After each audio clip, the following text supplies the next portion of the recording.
सचिन दादा आमचा प्रचार करायला आलेले आहेत.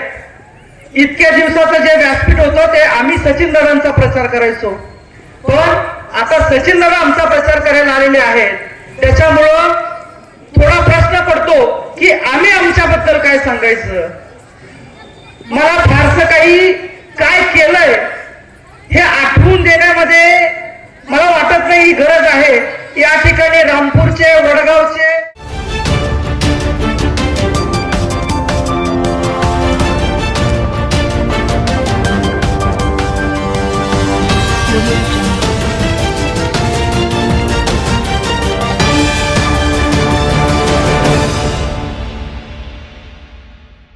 यानंतर या भागाचे युवा नेते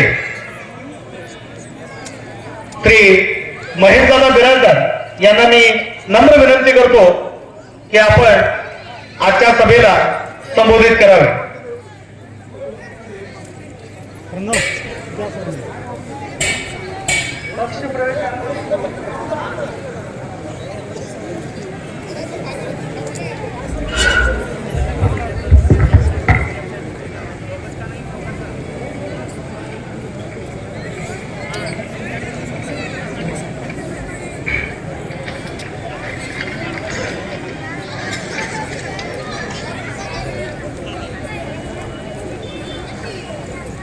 सर्वप्रथम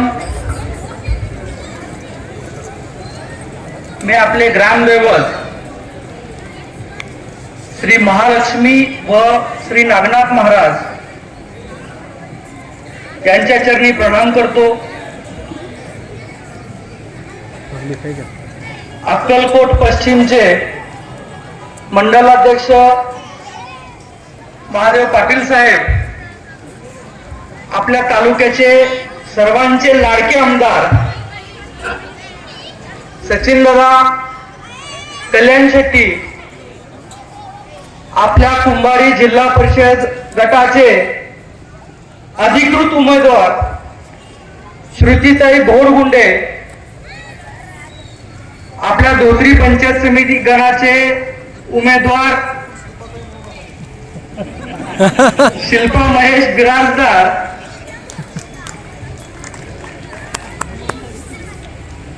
आपल्या धोत्री गावचे सरपंच वैशालीताई पाटील, उपसरपंच सुधीर चौगुले. दादा उशीर होतोय पण सगळ्या धोत्रीकरांची नावं घेणं गरजेचं आहे, कारण इथं जास्त लक्ष द्यावं लागलं आपल्याला. शिवानंदजी रामपुरे, लक्ष्मण काका बिराजदार, प्रभाकर भोटकर, बन्नाप्पा माळी, रमजान नियावाले, मल्लाप्पा चौगुले, मल्लाप्पा जमादार, दानप्पा दैटणे, कांताप्पा बिराजदार, भीमशा पाटील, सैफन शेख, दयानंद साहेब बिराजदार, लिंबाना चौगुले काका, चन्नाप्पा चौगुले काका, नंदकुमार यारगले साहेब, तंटामुक्त अध्यक्ष दिलीप नंदनगे, श्रीमंत बिराजदार, इरा गुरुजी, दरेकर महाराज, सुभाष पैलवान, भीमण्णा चौगुले, योगीराज दैटणे, बाबू मठपती गुरुजी, LT वनमने साहेब, तसेच माझ्या गावचे शिदलिंग शेठजी, शट्टू काका बिराजदार, काशीनाथ रामपुरे काका, आपल्या पंचक्रोशीतले रामपूरचे सरपंच गेरडे साहेब, अण्णाराव बाराचारी साहेब, बिपिन करजळ साहेब, बोरगुंडे सावकार, शब्बीरभाई जमादार, अजून भरपूर नावं आहेत, सागरना तेली. पण नावं एवढे आहेत की नावं घेत बसलो की निम्मा वेळ याच्यामध्ये निघून जाईल. त्याच्यामुळं प्रचाराचं जे बोलायचंय ते राहून जाईल. त्याच्यामुळे ज्यांची नावं राहिली त्यांची मी माफी मागतो. तुम्हा सर्व जे काही माय माऊली इथं जमलेले आहेत, जे माता भगिनी आहेत, जे युवक वर्ग आहे, जे ज्येष्ठ मंडळी आहेत, कष्टकरी शेतकरी वर्ग, तुम्हा सर्वांना माझा नमस्कार. खर तर आज या ठिकाणी सचिन दादा आमचा प्रचार करायला आलेले आहेत. इतक्या दिवसाचं जे व्यासपीठ होतं ते आम्ही सचिन दादांचा प्रचार करायचो, पण आता सचिन दादा आमचा प्रचार करायला आलेले आहेत. त्याच्यामुळं थोडा प्रश्न पडतो की आम्ही आमच्याबद्दल काय सांगायचं. मला फारसं काही काय केलंय हे आठवून देण्यामध्ये मला वाटत नाही ही गरज आहे. या ठिकाणी रामपूरचे, वडगावचे, धोत्रीचे, दनाळीचे, तसंच कर्देहळीचे, शिरपळळीचे सगळे लोक आलेले आहेत, कुंभारीचे लोक आलेले आहेत. तर मी काय केलं आणि मी काय कमवलं हे सगळ्या लोकांना माहित आहे. पण या ठिकाणी भाषणाची गरज ही खरं तर मी काय केलंय याची नसून जो अपप्रचार आपल्याबद्दल चालू आहे त्याचं उत्तर देण्यासाठी मला असं भाषण करावं लागलं. आणि जो अपप्रचार चालू आहे त्याचे हे मुद्दे मी सोबत घेऊन आलोय. तर ह्या मुद्द्यांना कव्हर करणं गरजेचं आहे. मी जे मागचे 4-5 वर्ष प्रामाणिकपणे आपल्या भागाची कामं करत आलो, मी कधीही माझं गाव आणि माझ्या पंचक्रोशीतली गावं याच्यामध्ये कसलाही मी भेदभाव केला नाही.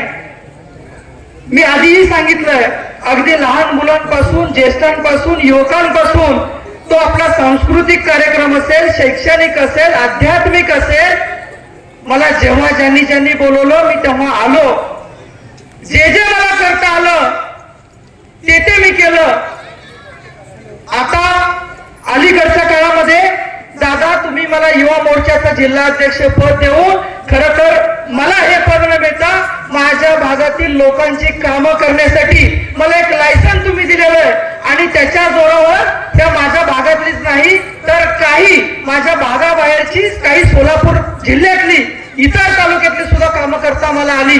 त्याबद्दल सर्वप्रथम मी तुमचं धन्यवाद व्यक्त करतो.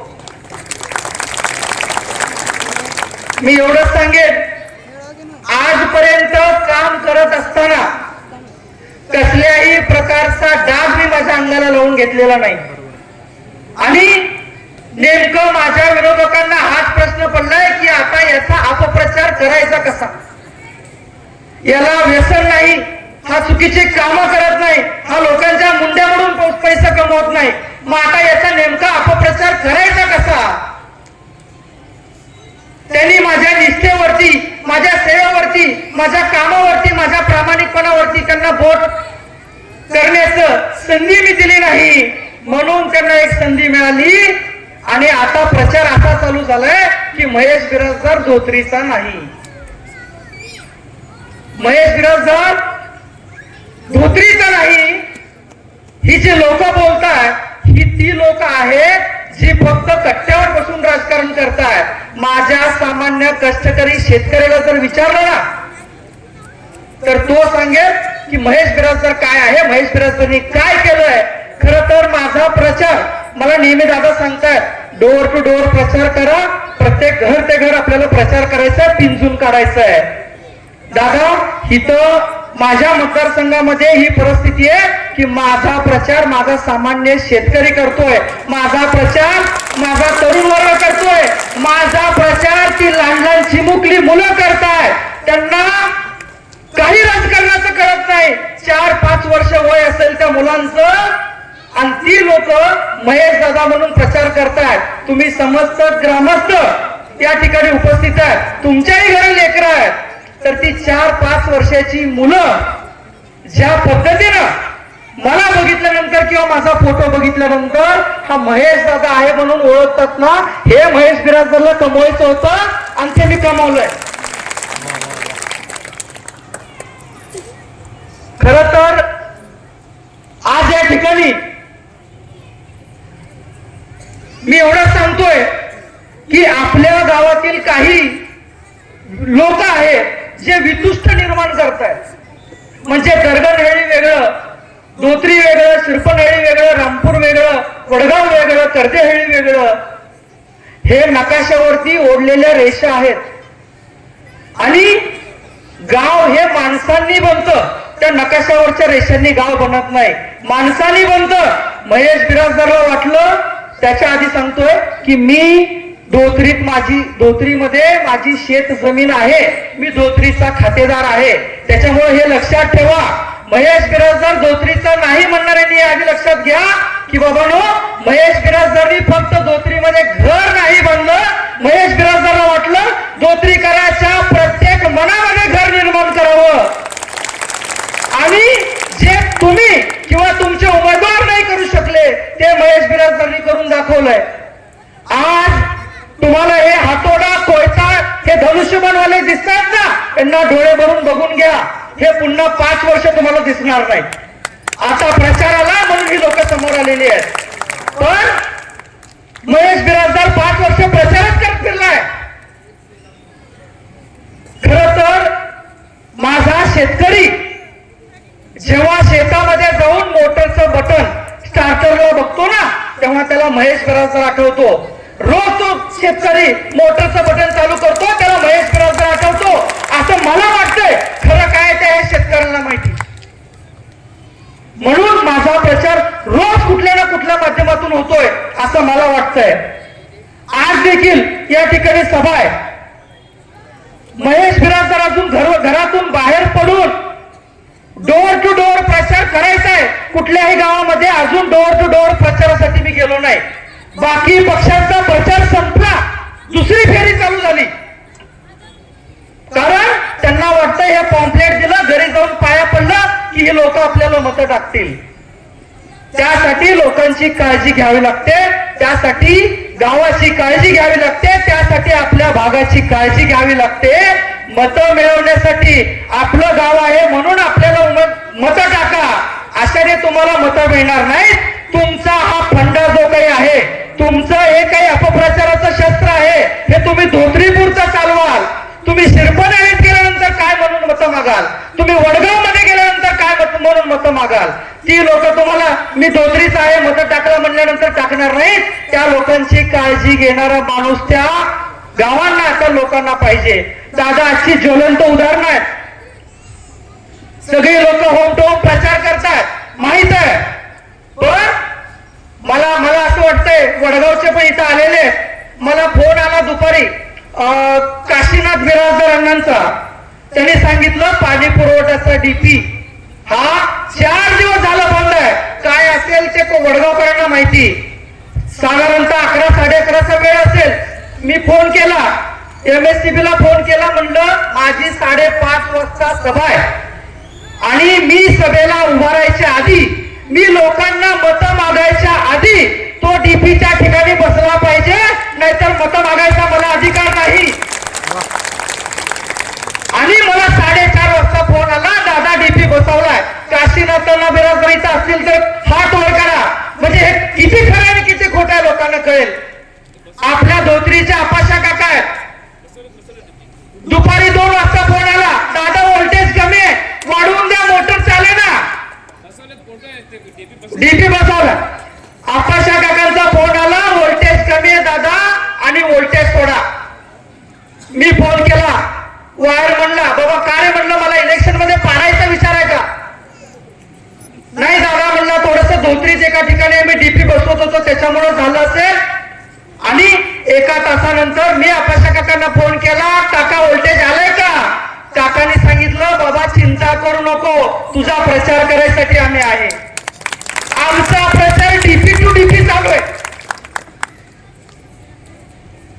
आणि म्हणजे आपण जे करतोय हे खरं तरी सांगायचं व्यासपीठ नाही. हे का सांगतोय जीवाच्या आकांतानं? कारण लोकांना कळलं पाहिजे की बाबा सगळ्या गावाची, सगळ्या लोकांची काळजी करणं हे राजकारणाचा एक भाग आहे. तसं असेल तर तुम्ही राजकारणात टिकणार आहात, नाहीतर टिकणार नाहीत. पाया पडत जायला सगळ्याला येतं, पाया पडत जाणं सोपं आहे. पण एवढ्या लोकांचे फोन कॉल उचलणं. 2 मुलं आहेत, महादेव नंदनगे यांचा मुलगा नंदकुमार नंदनगे आणि शशिकांत बिराजदार. त्या दोघांना कामावरून कमी करण्यात आलं होतं. दादापण मला काल रात्री सांगितलं, उशीर झाला होता. मी म्हणलं धनो मला सकाळी आठवून दे, मी फोन करतो. दादा सकाळी फोन केला. महेश बिराजदार म्हणल्यानंतर त्यांचे कुठेतरी ते प्रदेश लेवलला बसलेले असतात, त्या कर्नलच्या हातात आहे. आणि त्यांनी या दोघांना कमी केलं होतं. त्या कर्नलला मी फोन केला. मी म्हणलं मी सोलापूरचा युवा मोर्चाचा जिल्हाध्यक्ष बोलतोय. दादा त्याने बोलायच्या आधी त्या पोरांना दादा मी कमी करणार नाही म्हणून मला शब्द दिला. मग आपल्या लोकांची काळजी घेणं यांना म्हणतात. आज ज्या इथं ठिकाणी माय माऊली बसलेले आहेत, तुमच्यापैकी मला कोणी म्हणलं नाही, पण माझ्या कानावर आलेलं आहे. तुम्ही सगळे ओम शांतीला जाता, जवळपास 200 माय माऊली आहेत. तुम्हाला पाण्याची अडचण आहे, मला कानावर आलेलं आहे. पण आता इलेक्शन मध्ये आहे आणि आचारसंहिता चालू आहे. ज्या दिवशी गुलाल लावून येईल, दुसऱ्या दिवशी तुमचा पाण्याचा प्रॉब्लेम सॉल्व्ह केल्याशिवाय गावात पाय ठेवणार नाही. आपल्या लोकांची काळजी घेता आली की राजकारण आणि प्रचार करायची गरज पडत नाही.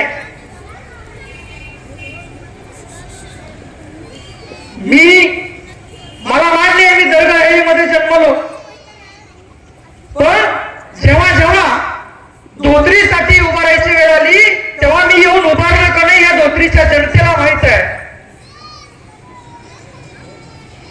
म्हणजे असे अपप्रचार कुठल्या पद्धतीने लोक करतात बघा. ह्या गावकऱ्यांना माहित आहे की जेव्हा जेव्हा आम्हाला गरज पडली तेव्हा महेश बिराजदार आला, जेव्हा कार्यक्रम होते तेव्हा महेश बिराजदार आला, जेव्हा अडीअडचणी होते तेव्हा महेश बिराजदार सगळ्यात पुढे आला. मग ऐन निवडणूक आल्यानंतर हा महेश बिराजदार बाहेरचा कसा काय झाला मला माहित आहे. माझा गाव माझा स्वाभिमान म्हणून स्टेटस ठेवलेली लोक आहेत, ती वितुष्ट, ती विष कालवण्याचं काम करतात. त्यांच्याकडे लक्ष देऊ नका. मी सांगतोय तुम्हाला, मी जेव्हा बाहेर फिरत असतो तेव्हा लोक मला म्हणतात की महेश, आम्ही धोत्रीचं राजकारण खूप पूर्वीपासून बघितलंय.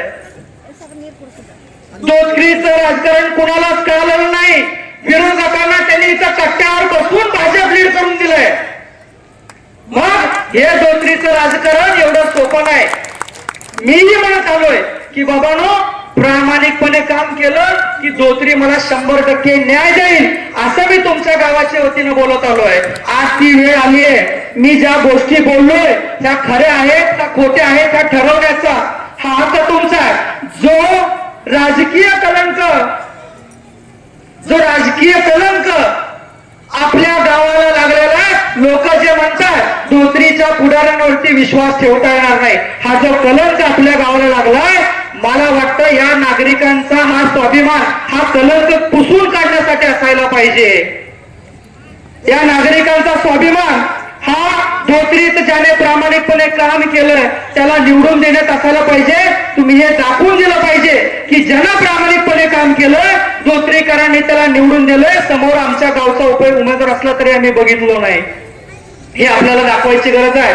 काही लोक असतात ते तुम्हाला येतील, तुम्हाला म्हणतील शेवटी ऊर नोड टाकतं. मग त्याला एकच सांगा की निम हमचा बंदी करागे नाम ऊर याचं खराब आहे. जो प्रामाणिक नोड रे या दुर्गा कूल एवढी ಕೊಡಬೇಕಾಗ್ತದ. ಅದಕ್ಕ ದುಡಿದು ಅದಕ್ಕ ಹಕ್ಕಿಲ್ ನಿಮ್ಮನ್ನು ಮತ ಬೇಡ್ಲತ್ತಿದ್ದವು.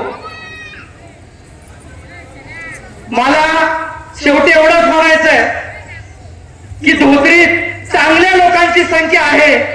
विश्वास ठेवण्यासारखी लोक धोत्रीत आहेत का नाही, आणि जर विश्वास ठेवण्यासारखी लोक धोत्रीत असतील तर मी तुमच्यावरती विश्वास ठेवलाय. शेवटी एवढंच करा, तुम्ही ज्या ज्या तुमच्या देवाला मानताय, कुणी महालक्ष्मीला मानतं, कुणी नागनाथ महाराजांना मानतं, कुणी सद्गुरू गुरुसिद्धार्थ महाराजांना मानतंय. ज्या दिवशी तुम्ही मतदान करायला जाणार आहे तेव्हा तुमच्या देवाला प्रश्न विचारा की मी मतदान कुणाला टाकू.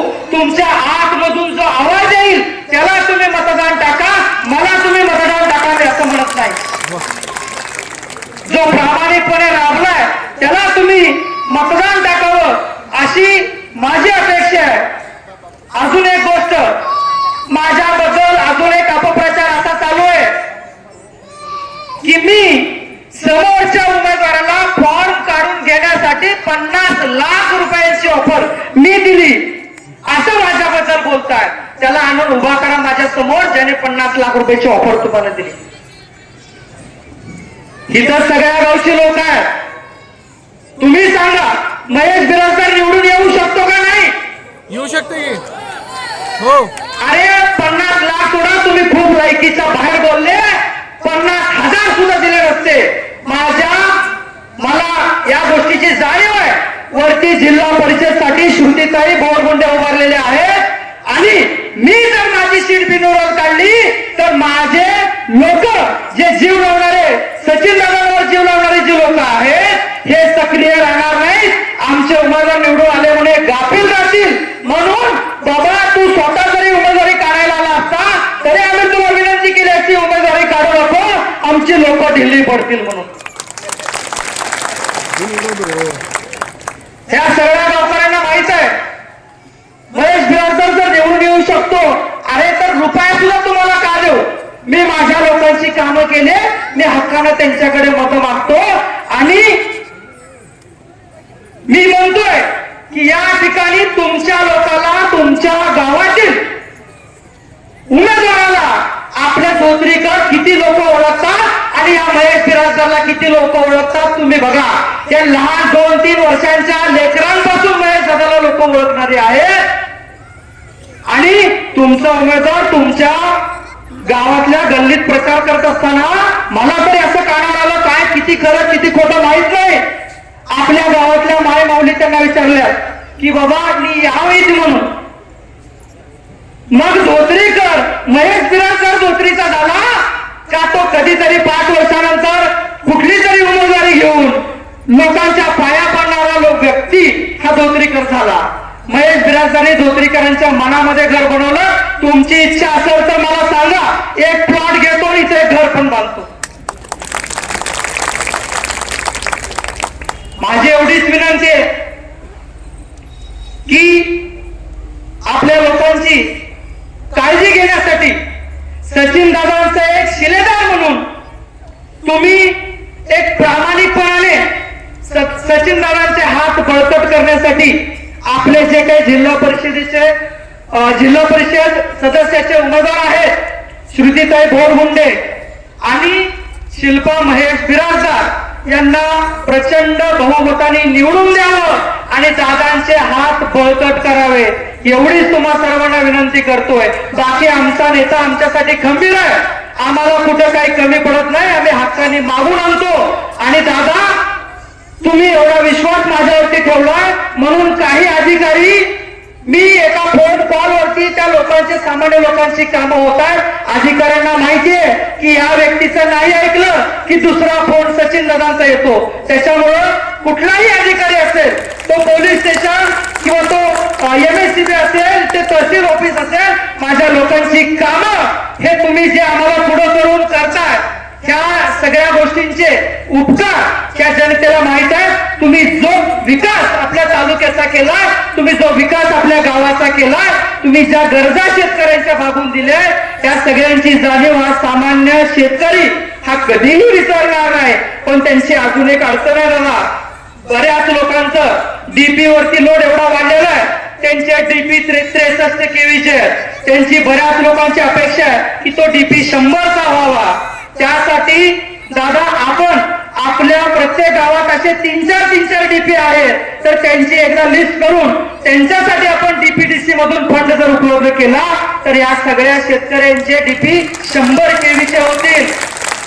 आणि दादा 1-2 विकास कामं कमी आली तरी हा शेतकरी आपल्या पाठीमागे, आपल्या भारतीय जनता पक्षाच्या पाठीमागे खंबीरपणे उभे राहिलेला असेल हा विश्वास मला आहे. आणि परत एकदा सर्व धोत्रीकर किंवा सर्व पंचक्रोशीतली इतर जे आलेले मतदार आहेत, तुम्हा सर्व मतदारांवरती माझा विश्वास आहे की 100% तुम्ही ओरिजिनल माणूस निवडणार आहात.